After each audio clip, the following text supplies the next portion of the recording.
Aujourd'hui, c'est fini. Les temps sombres, les heures les plus sombres de notre histoire. Non, on ne brûle plus les livres. Non, on ne brûle plus les livres. Simplement, on retire la pub, on retire les affiches, on les met dans certaines librairies sous la pile.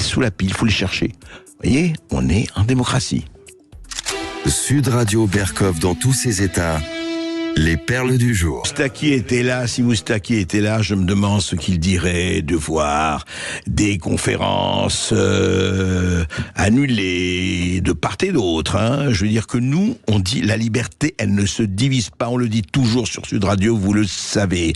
Et ce qui s'est passé à Bruxelles hier avec les conservateurs, ce qui peut se passer avec, vous voyez, de l'autre côté, avec Mélenchon et Rima Hassan dans une université, quelle que soit l'hostilité, ce qu'on peut avoir, est-ce qu'on empêche, parce que, attention, juste je voulais vous dire, dans les universités, on a aussi empêché, l'extrême gauche a empêché, Sylviane Agazaski, Florence Bergeau-Blaquer, même François Hollande, passez plus dans les universités. Donc, attention, arrêtons cette espèce de liberté à géométrie variable, et ces deux poids et deux mesures.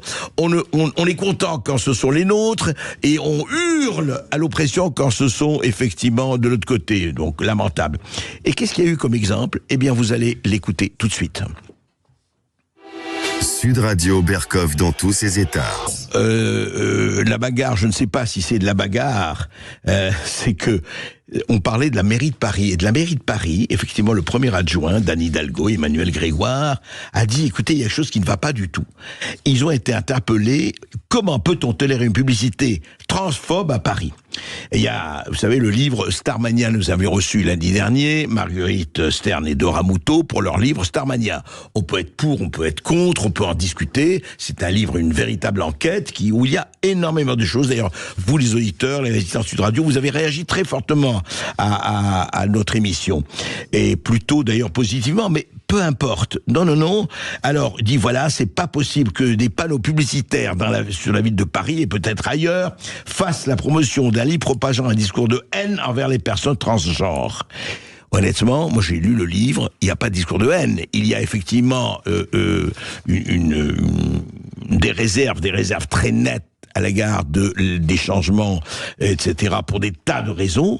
Mais le problème, c'est intéressant, c'est que le bras droit d'Anne Hidalgo, Emmanuel Grégoire, il dit « Je ne juge pas le livre en lui-même, mais plutôt l'accroche utilisée sur l'affiche publicitaire. » Voilà, dérive de l'identité sans genre, toutes les sphères de la société. Eh bien, Emmanuel Grégoire dit « C'est transphobe, c'est complotiste, évidemment, et surtout, comment cette affiche a-t-elle pu autoriser dans l'espace public, être autorisée, sans passer outre les contrôles de la régie publicitaire. » Donc, on va retirer cela, ça y est, la régie a dit qu'elle allait le retirer, donc voilà, Transmania va disparaître des panneaux publicitaires de Paris. Voilà, c'est comme ça qu'on est pur, c'est comme ça qu'on s'arrange avec la liberté, c'est comme ça que, encore une fois, on peut être pour, on peut être contre, mais attaquer avec des raisons, et le nombre d'affiches, de films, etc., qui promeuvent une idéologie totalement inclusive et complètement woke ou cancel culture, là, il n'y a aucun problème. Non,